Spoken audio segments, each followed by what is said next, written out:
Now, his empire was reduced to two tiny Mediterranean islands, his subjects little more than goats and fishermen.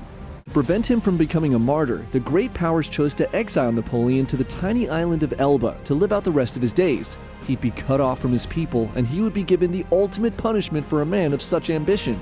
He would be forced to helplessly watch as Europe moved on without him. Soon, he begins to receive letters from supporters that make it sound like Europe's having a lot more trouble moving on than they expected. The great powers of the coalition who defeated him have gathered at the Congress of Vienna and are trying to put Europe back together. But without their common enemy, they've begun to turn on each other and squabble over who gets what after beating Napoleon. Meanwhile, back in France, the coalition had placed a new king, Louis XVIII, on the throne.